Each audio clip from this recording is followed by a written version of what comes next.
Hello and welcome to the Summit Lose Weight, Feel Great. I'm your host, Joanna Peterson, and I'm thrilled to have with us today Erin Elizabeth. She's the founder of HealthNet News, and she's an author, a public speaker, a health advocate, and a musician. And you guys are in for a special treat. I'm so excited that you're here today, Erin.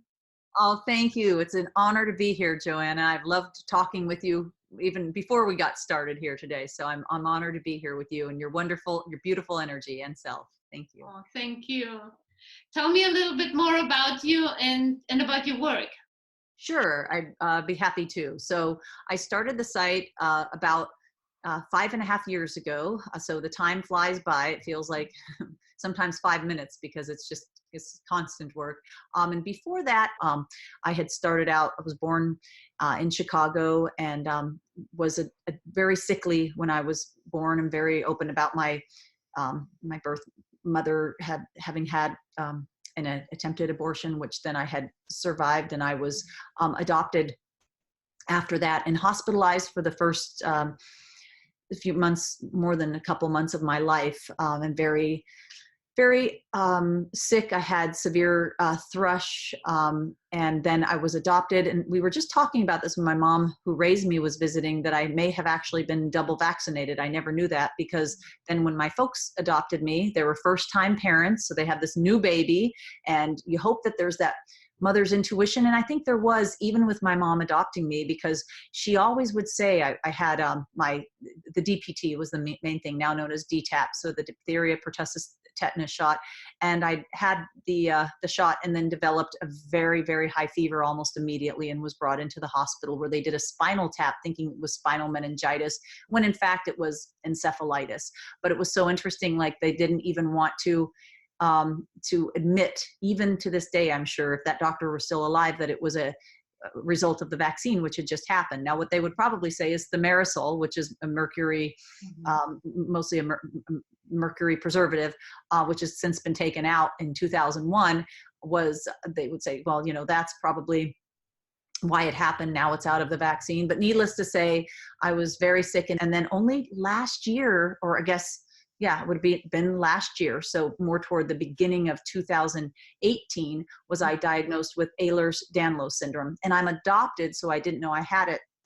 When I went in to the doctor, I had somebody out there in California actually who knew some of the symptoms, having overcome many health challenges, but then having a few more things going on. As I always say to my readers, I may go a few steps backwards.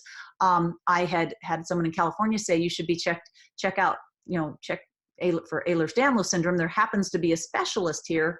And I don't know what made me do it, but well, I guess no, because I called my birth mother, because I do know her, and she said, and she's a doctor, but no one in the family had it. They knew what it was. No one has it. So she said, it's probably your birth father's fault. But I go to the doctor, and he said, I was diagnosed within an hour and a half. He's a specialist in EDS, and it's a collagen connectivity disorder. So I can have very stretchy, like where my skin can stretch more than normal people. And he joked I probably had people work in the circus as like the rubber man in my ancestry, somehow. I'm not sure if he was kidding, but he said, oh yeah, you definitely, one of your parents has it. So afterwards, then I called I don't know my birth father's side as well, but called my birth sibling, and he said, oh yeah, I was diagnosed with that. I thought you knew, but we didn't grow up together. So anyway, then there was kind of a new health challenge that explains so much though throughout the years, whether it was the Lyme or EDS, which is not, what you're born with. But I believe that with things going on in my life, over working too hard, that sometimes then the gene expression, it can change, and it begins to express itself. But it did explain a lot of the health challenges that I'd had growing up. And I think that it is important for adoption to know that health information, because that was never given to or provided with us. We might have found out later, but I never knew, because they don't, unfortunately, usually provide the adoptee with this information. So yeah, I've had throughout my life, I've had overcome a lot of things, including Lyme disease, which I was diagnosed with and then treated by Dietrich Klinghardt, which I believe and Lee Cowden. And I right before I was diagnosed with that, I think it was everything at once happening that I had, I'd had saline implants. I'm very open about that. I've written about that in my book, and then had the implants removed, which really, that really helped. I think that especially with all the sensitivities that I have, and there's so many people, I don't judge at all for folks or who may decide to get implants of whatever they want to get. But for me, I was far too sensitive to, and within months of getting the implants, it really wreaked havoc on my body. So, so I did have those removed by a specialist in Atlanta, who fortunately did a great job at that, and is an expert in that area. And she has like 40 years experience under her belt and is near retirement. But yeah, it's been quite a journey. And what I've really learned, as I was telling you off camera, is that so often, and I think I'm guilty of this too, after I had the implants out, I got over the Lyme, and I felt really like 100% better. That I said, I was at this clinic in Texas where they treat Lyme at Dr. Cowden's. And I said to the woman there who helps run the place, and she has Lyme, and I said, I'm so glad once I finish the protocol, I can just be better and back to normal. And she said, with all that you've been through in life, and it's funny that we can't, sometimes we can't see the trees from the forest, but she said, it's probably going to be lifelong maintenance for you. It's not like you just get over it, like, oh, I'm over the flu. Phew, it's back to, I'm over the flu now. I'm back to normal. And just, she said, yeah, you really you have to have lifelong maintenance, and so many people do. And I think with having the site, I'm very open with you, like I was saying off camera, that I work too many hours. But I think one of the saving graces is, I would say my would be my diet, the food. And because we just don't allow unhealthy, I mean, sometimes, yes, we will splurge and have something. We're not perfect by any means. But I can't afford to eat the like the genetically modified junk food or anything like that. And it was interesting, when I had the weight loss, when I went through the weight loss, which would have been about 4 or 5 years ago, a big part of it for me, for people listening who are interested in losing weight after hearing that whole crazy story, kind of a little fragmented there, but we were living in Chicago. We were back up in Chicago, where my significant other of 10 years and I, as a doctor, were from. And I was going to Whole Foods sometimes because we're in a rush there, and we're back and forth, and we were selling a house, and working way too many hours. And I would get the deli food, and it would say, oh, it's like maybe soy free or gluten free, and it's made right here, and it's all whole. I mean, I shouldn't call out anyway, but it's a chain, but it's not organic. And I mean, they're pretty open that they're not organic. They're going to go organic until they were bought out they're going to go GMO free.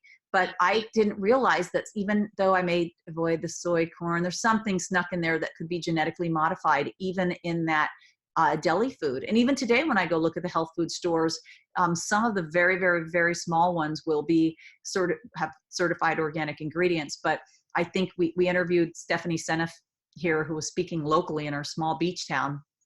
And so just interviewed her recently, and she talked about how glyphosate wreaks havoc on the gut. So I think one of the number one things that I avoid is just genetically modified food.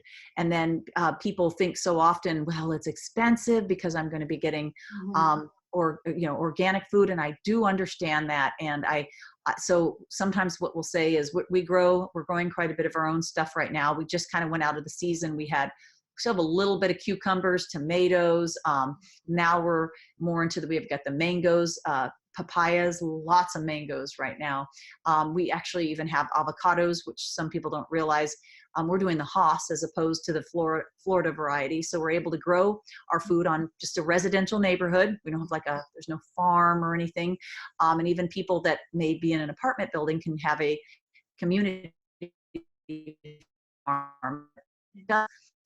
It does take work, but I do believe it makes the difference. The food, the fuel that we are putting in our body, and avoiding those GMOs, I think, to me, is key. Because already, as we know, even the organic certified food, they're finding traces of glyphosate in that food. They just found glyphosate in a wheat field, and there's not supposed to be, wheat isn't supposed to be genetically modified. So yeah, I mean, they just found it in the field. So I think it was in the state of Oregon. So for me, I think some of the biggest changes I made with, because I was really going up quickly. I was, well, I had a DEXA scan. I subjected myself to radiation 2 times during my weight loss journey. And I did the first DEXA scan, which also measures bone density, but also it measures fat most precisely. And I realized that the second time I could have even done where you're in water or a machine as opposed to doing more radiation, but I wanted to do 2 DEXA scans. And I was well over 50%, close to 60% on my first DEXA scan. I mean, it just clear obesity. And my second one, like maybe, or like, low 20s, like 20, maybe 22% or something. So, and I mean, women can be much less than that. Maybe I was 21%, but yeah, when I was pushing 60% body fat, I knew that was extremely dangerous. So I think that cutting out the genetically modified food for me with the weight loss was just key. And also switching to organic, or even avoiding foods if they didn't have them organic, that, if they didn't have it organic, then I wouldn't get it. And also avoiding the dirty dozen, I think is important. And another thing, which I'm guilty of not always doing, but doing as much, and I don't mean the store chain, but as much whole food as possible. And as you know, there's so much argument with diet right now. So I know people who are doing, perhaps they're doing more the plant-based diet right now, or perhaps they're doing the keto diet, or even there is, which I'm somewhere in there, that you can do even more of a plant-based keto, or perhaps they're doing Natasha Campbell McBride, Dr. Natasha's more the GAPS diet. But I think no matter what they do, I think this is kind of that people sometimes forget this.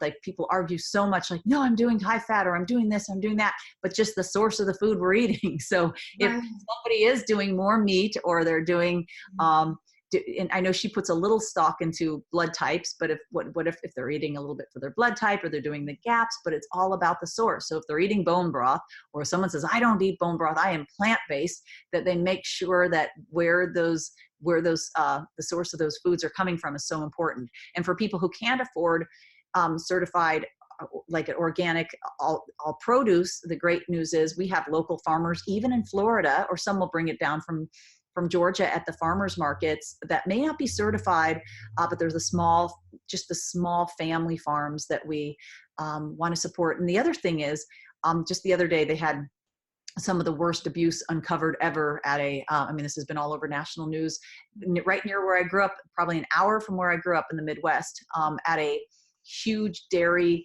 factory facility. I don't even like calling it farm. They have thousands of cows. They were horrifically treated, but they're fed with, the genetically modified feed. Of course, they have the hormones, the antibiotics, and they're drugged. I mean, even with the chickens, especially with the factory farm ones, I forget how many vaccinations it is just within a matter of days of when they're born. So if people are consuming animal products, I think you have to know your source and to be able take the time. And also, but what a great thing to do is to support that local, before the family farms go extinct, that local family farm. It's better if it's organic, or at least that you can go there and see that they're not using a chemical fertilizer or chemical pesticide, and that they're using more natural means. That I think really, I just saw another article today pop up saying in national news, saying that it's really our food supply, since that's what we're fueling ourselves with,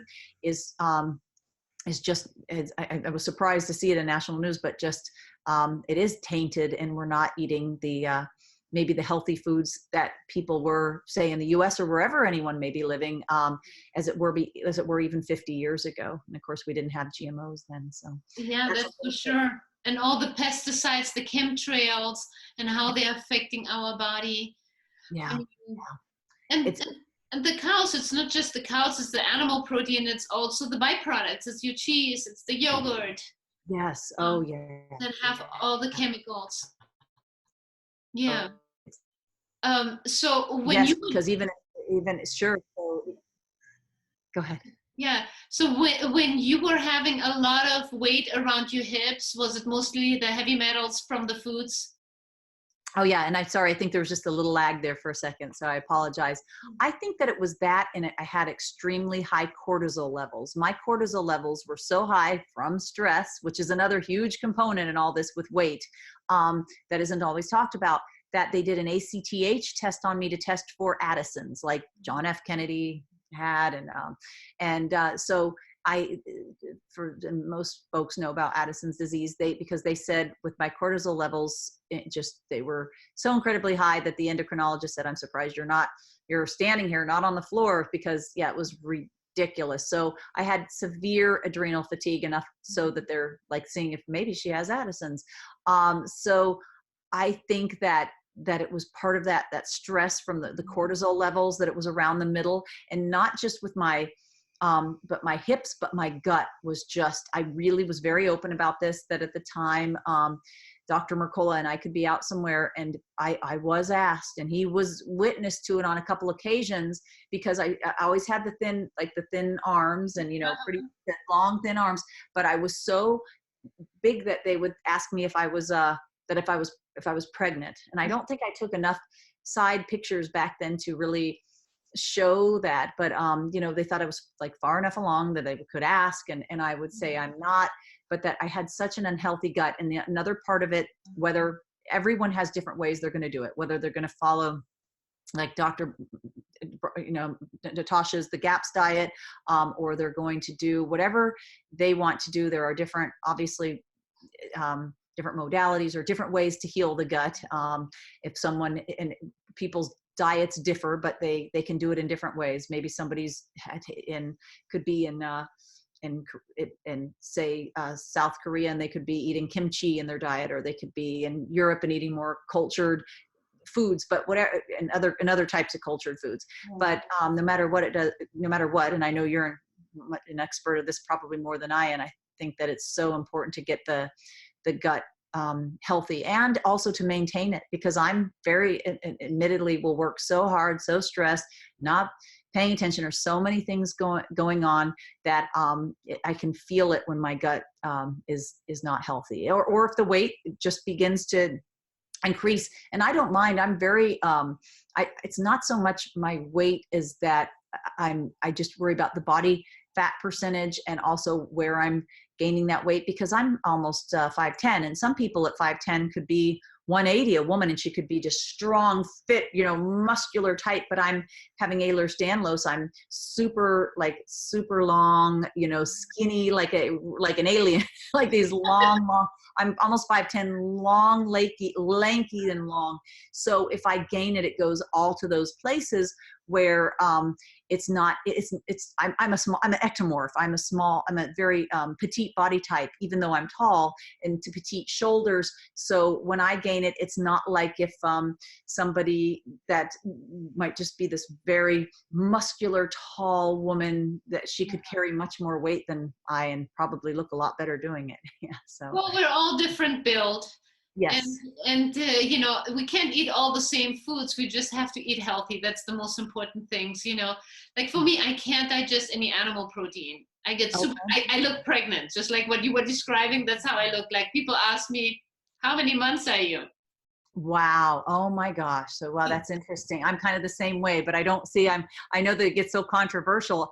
I don't don't say that much, because people, it's interesting that with my audience, I mean, I'll talk about it a little bit, but I explain that I'm more plant-based. Keto is what I guess you would follow, because I like the healthy fats, like the avocados. But now, will you do bone broth, or is that okay? As long as it's organic and it's made.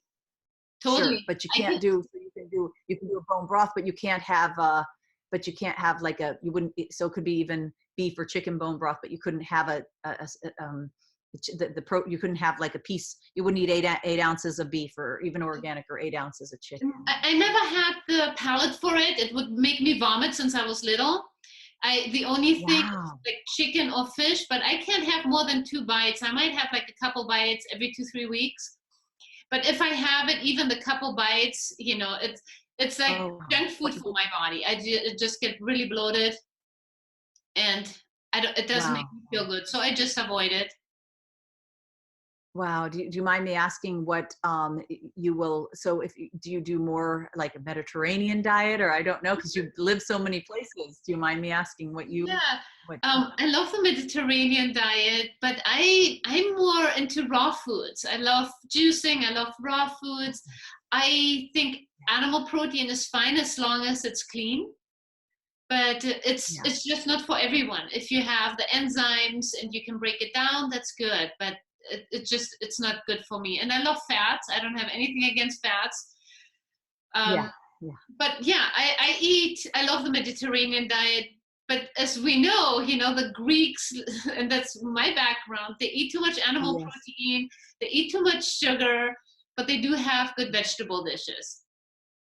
Right. Oh yeah. Yeah. So that's true. So, but it's probably that they do maybe indulge. I don't want to, yeah. So Yeah. I don't know if I can say that, but I see that, well, not to mention our own nation here in the US as well. But yeah, it's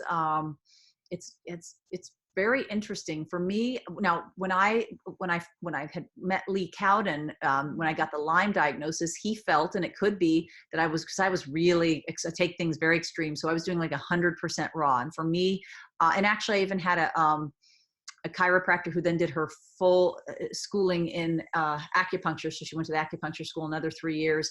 And she said but I didn't listen back when I lived in LA.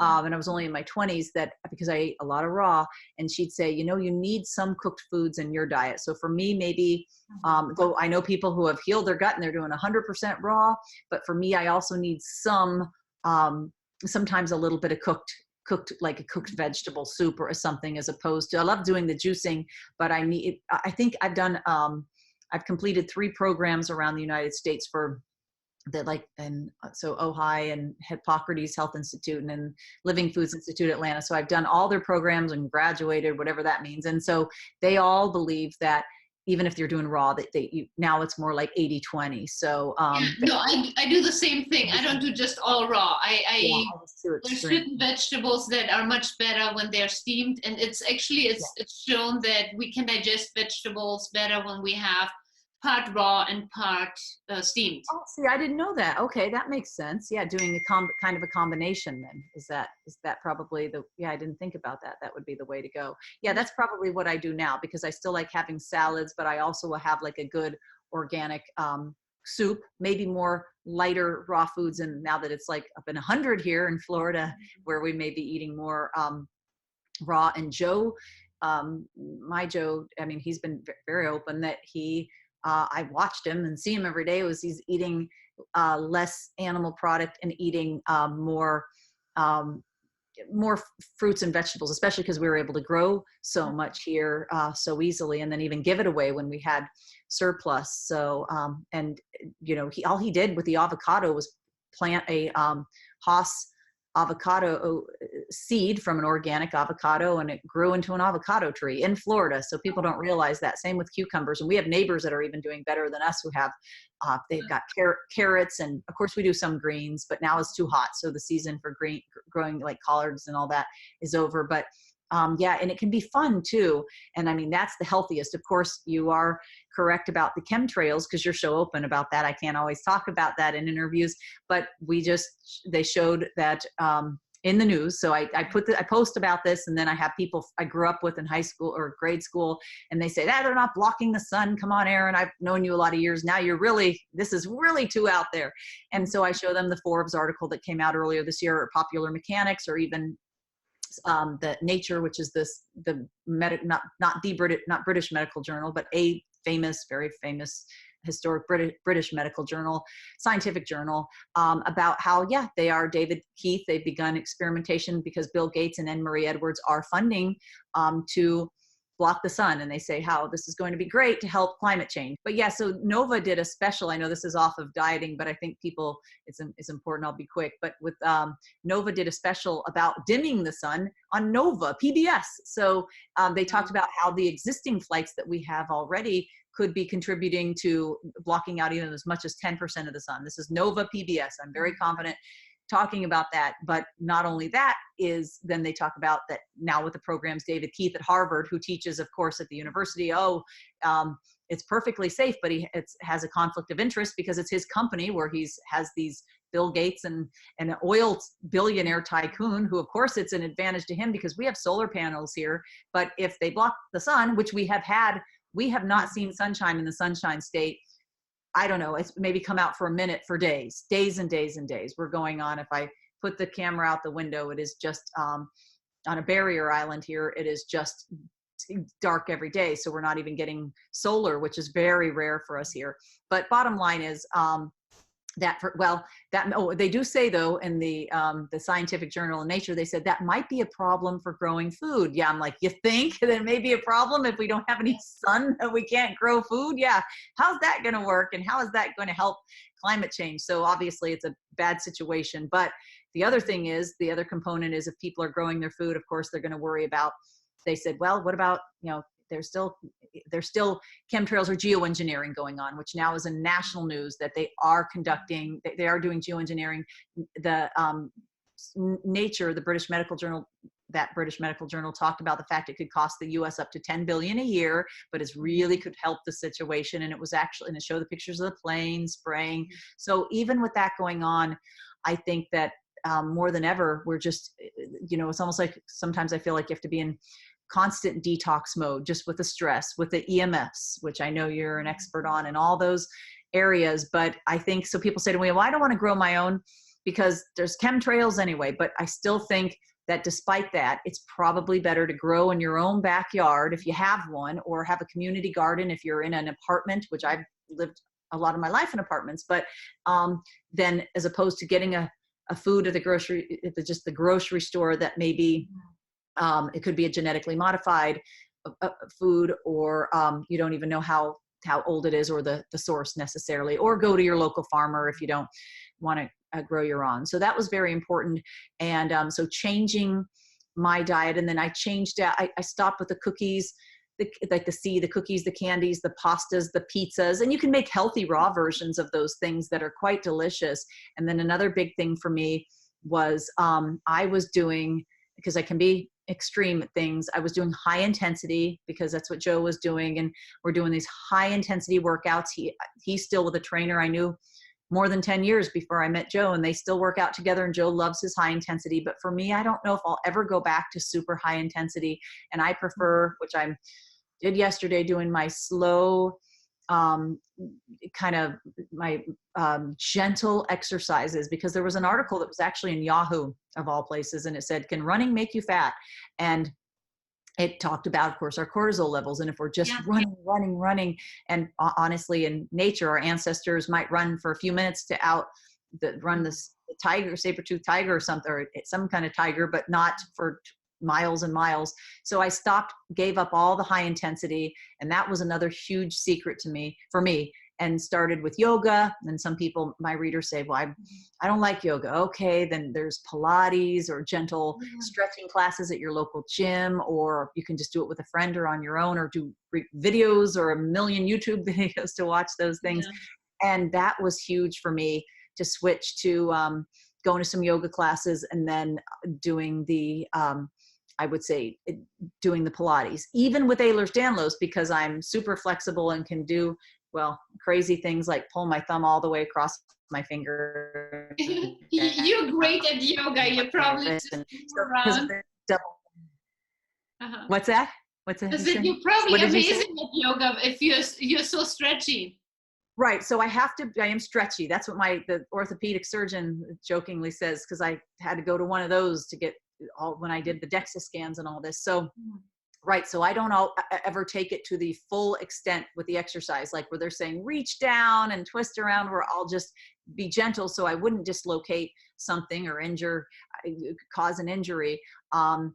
And also I do some strength training, but I can do that with Pilates, where it can be a slow, or people can look up like the slow, I forget what it's called now, slow method, but of weight training, where it's just very gentle and slow, as opposed to this high intensity where we're pushing ourselves. We're already, some of us, and I know I've been there, running myself ragged, working too hard, that the last thing I want to do is be running on a treadmill. Though I understand for some it works, but if people are struggling with with their weight, then oftentimes switching it up, if they have any, especially with adrenal fatigue, I find that it can be much more beneficial to do the slower, just slow, relaxed routines. And that's when the weight started falling off.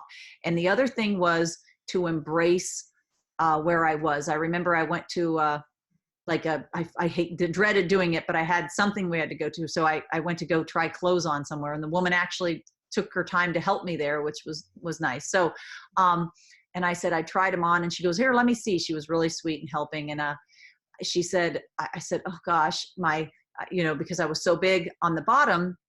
And she goes, well, you just got to embrace it. You got to embrace. And honestly, I just thought, okay, this is where I'm going to be the rest of my life. I'm just a lot bigger than I was before. And I had struggled over the years.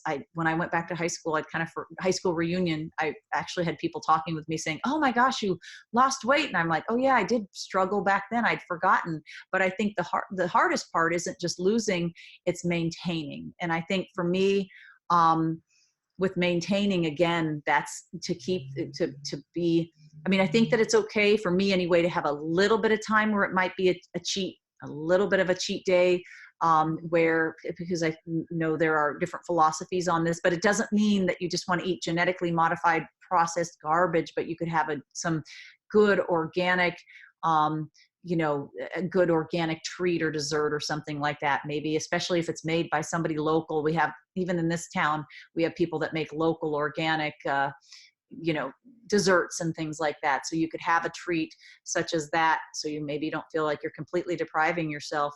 But it was maintaining as well through exercise. But for me, it was gentle. I guess that's the word, that I went from high intensity to just really gentle, and then loving my body.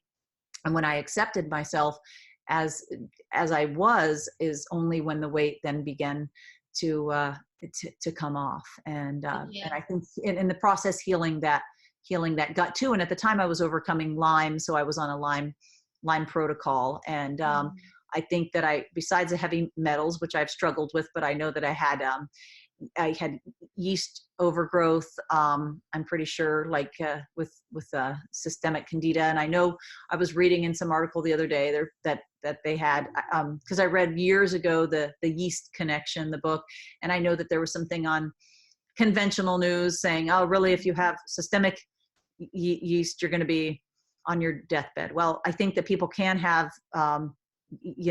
they could have yeast overgrowth or fungal, fungus is another big issue in our bodies. And I also think I probably had parasites, because we all do. So All do. on the parasites as well was important for me. And again, there may be different ways people handle those protocols, and it can sound really daunting.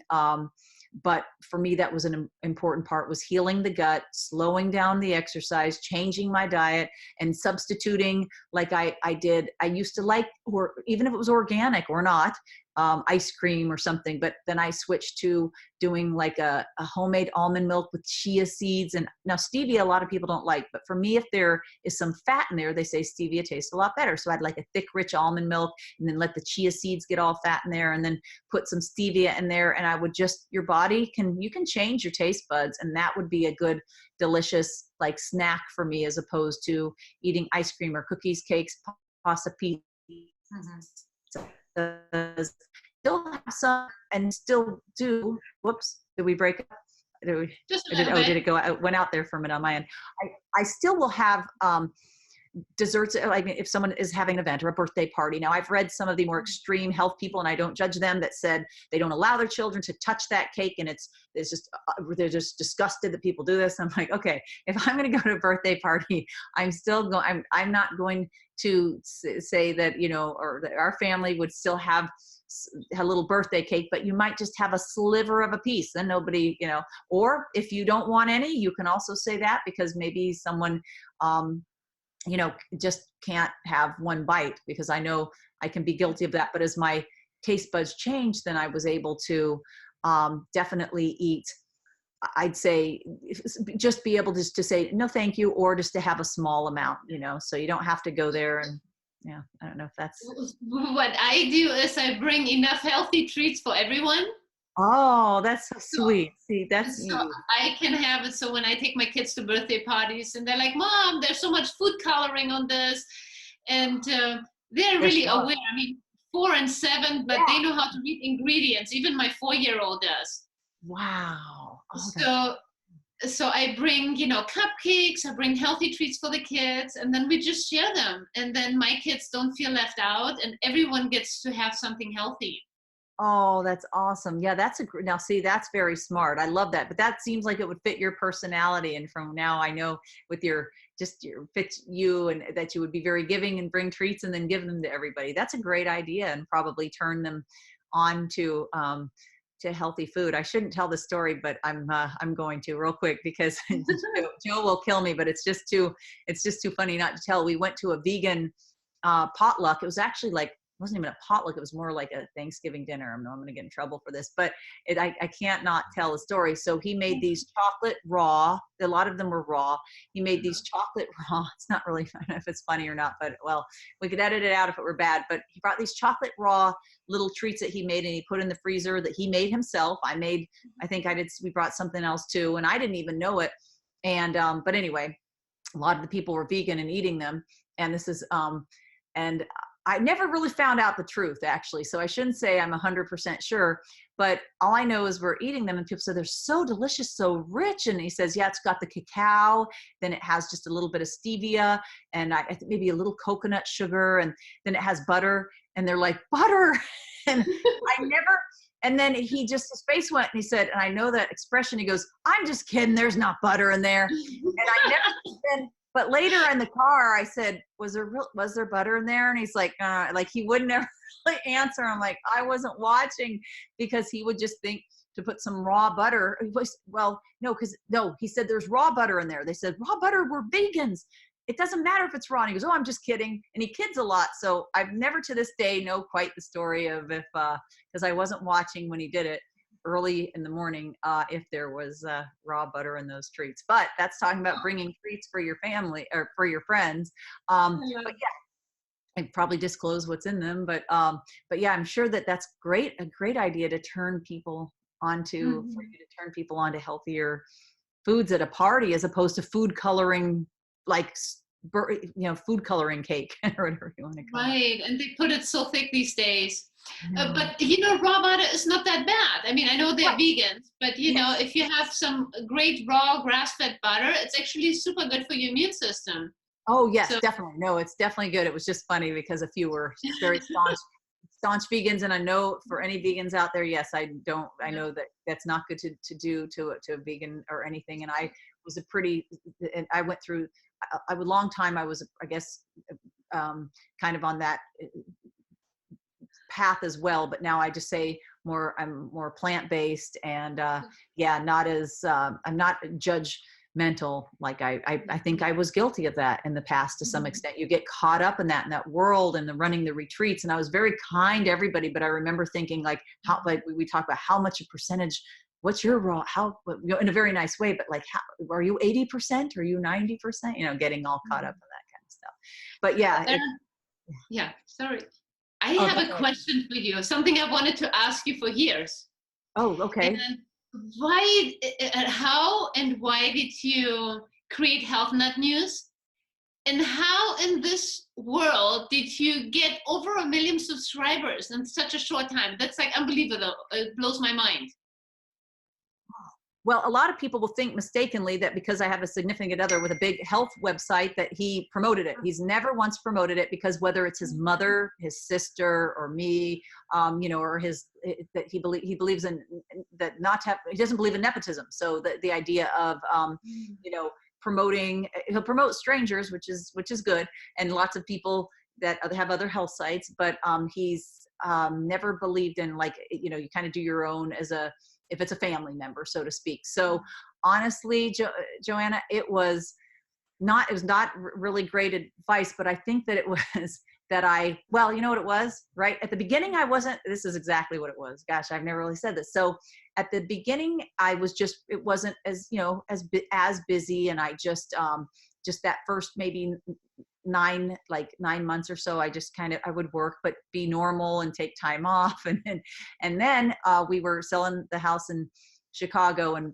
permanently moving down here. Mercola's headquarters are here in Florida. So the last day, the last 5 minutes of the house, a door that was that evil house that we joke it was like Amityville. It was just a bad house, bad juju. So the door broke and crunched my foot, and I broke it pretty badly. It's not really a funny story, and then Joe didn't think I broke it. No one really thought I broke it. And the Ehlers-Danlos probably contributed to that because of collagen connectivity disorder. I can break things more easily. Some people might have had a door it went out of the thing and then just went it didn't fall like this way. It fell and then it went on my foot and broke my metatarsals. So anyway, we're then rushing through an airport running, which made it far worse. I developed Morton's neuroma. So I was laid up for a while. So that's what happened. And I still kept the weight off, which I was pretty proud of. Because I would still, even if it was just on a mat on the floor, I still went to Pilates. I would still go to my class and say, they're like, all right, everybody stand up. And I'd be like, I'm down here. Thanks. I'll be doing them from the mat or from the machine. I could and I would do everything lying down. I kept working out, but I couldn't obviously do maybe some things where friends like, hey, you're gonna go walk and see where they do the lights at Christmas or something. And I didn't. Walking was a problem for a broken foot. So I worked ridiculous amounts of hours. And I just, it's funny because Joe didn't do any of his social media. So I didn't really I had one woman who's still a friend of mine who just came to visit 2 weekends ago, who gave a little bit of advice on the phone. We hadn't even met then for an hour, and just general advice, like pretty much how do you schedule a story on, Facebook. So and actually, believe it or not, to save money, because I never talked about this either. I had a man who, and he's still friends today, lived in a van. So he didn't live local, but he was able to design the site from his wireless internet connection, off of the Starbucks. So it was something good from Starbucks, I guess. And from the van, and he lived with his family. They actually hippies lived in the van, and they're just about to have their first baby, he and his wife. And so it helped him too. And he designed the website. And it was really rudimentary at first. And so I was able to do that on what he thought was more than fair, that I paid him, but maybe not as much as your normal IT guy now, and designed the first bit of the site. I had no idea how to use WordPress. And then I just kind of figured it out as I went along. And so that then when I broke my foot, then I really was laid up and literally had my foot on an ottoman and wouldn't be at a desk, but would have a little pull up. I still have one of those things you can pull up and kind of use a desk by the chair and keep my foot elevated, and just worked it's a lot of dedication and a lot of hours. But I don't think that that's a necessarily good advice to work. I said I kind of worked hard, not smart. I didn't sell anything. I never took donations like a lot of other big sites will do. And I turned down, I still have checks that are uncashed from people that would I never asked for a donation, but they'd find my address and send me money. And I don't talk about that a lot, but I never cashed them because I guess it was just a stubborn, maybe how I was raised by two parents that are both firstborn. I'm firstborn, adopted, but firstborn into that family. And so it was just a lot of work, but also I think, I think there's another thing. It's not just because someone could sit all day and work at a computer. I think that it was that I really did my best to be my authentic self, and that I was talking about subjects that I am truly passionate about, whether it be the environment, so many environmental issues, from the pesticide, from what's happening with the environment, whether it be the red tide that was literally, not far outside our door here on a barrier island in Florida. And for me, it was just like you were talking about earlier about talking from the heart. And I think that people were able to connect with that.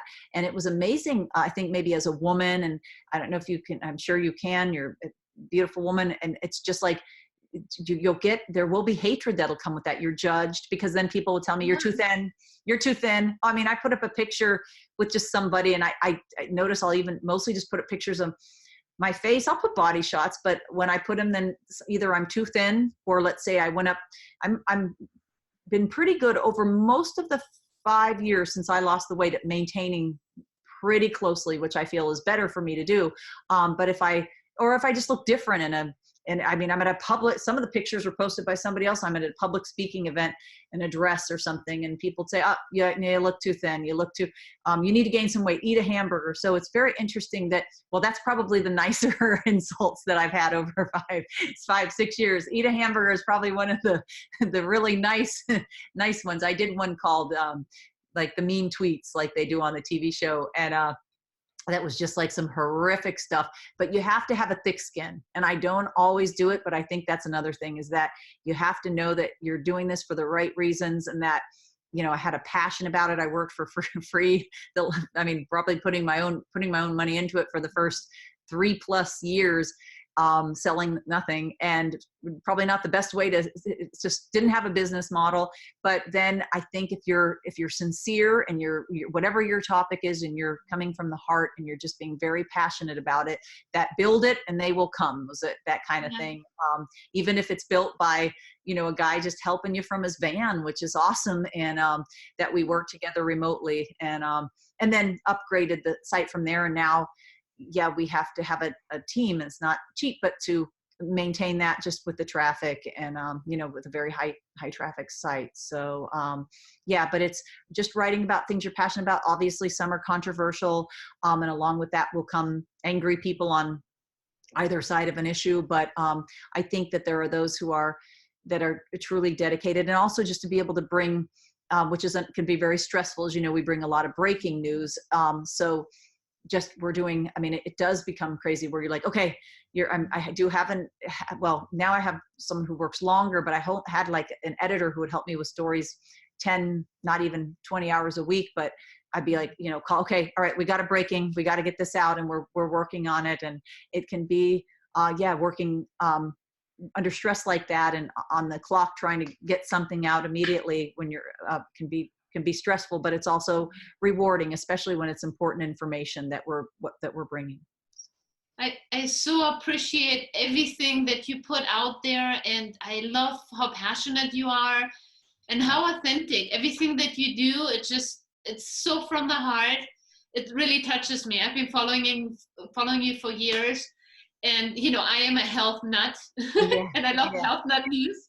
Oh, no, thank you. I feel like I've met a kindred spirit today with what we've talked about. So I'm very honored, and hope to be able to meet you. I mean, I do a lot of interviews, like I was saying, but I hope to, since I'll be where you live in not too distant future, I hope that perhaps if we're able to connect, because no, it's really great to see someone like yourself who's so sincere. And right away, when I hope this is okay to say in an interview, but when I do a lot of interviews, and we used to do way too many in a day, like I'd be like, who's the next one? And once I got it confused and thought I was talking to someone and I was talking to someone else, but now we've cut back a little bit. But when you came on and just said right away, when you said hello, I was like, oh, phew, it's like going to be a great, it's like an old friend. Connection. Yes, that's how I feel. Yes. So it's, yeah, thank you. Me too. Thank you. Erin, can you talk a little bit about your free gift that you have for the audience? Yes. So I think this will be helpful for a lot of people. I have a book that I've never charged for, been downloaded many hundreds of thousands of times, and it's called In the Limelight. But not only does it talk about Lyme, but it just talks about general overall health, but especially about weight loss. I do list my protocol, which of course everybody I would never recommend to anyone. They check with a doctor, whatever their protocol is, but I do talk about my protocol, which is just supplements. It sells nothing in the book, but I just list generic things, what I took, and doing the protocol I did, but also some of the things like rebounding and all of the other stuff, and a little bit of the testing that I did back then. Some of the tests that I took, those may be mentioned by name, and it helps with just, I know it's been helpful for a lot of people, especially if they're on a weight loss, kind of a weight loss journey. So. Thank you for that, and thank you for being here today. It was the biggest treat of my life. Oh gosh, you're so sweet. I'm honored. You made my day. For everyone else that's listening, it's just such a treat to get you here. And that you took your time more than anything, because I know how valuable your time is and how busy you are. And oh, thanks. Well, it's great. How many emails? How Oh, thank many you. emails you get every minute? Oh yeah, and I know I was telling you off camera about that, but no, but it's an honor, and I think that when I just meet someone like-minded, and it's just it's good to take that time and do that and to make that connection. So I'm glad we got to talk off camera so long and on camera as well. No, it's an honor. So thank you. You're beautiful energy. So it's great to meet you, and I hope we can meet in person someday as well. Definitely. Thank Thank you. you. Thanks. Okay. Thank you. Bye.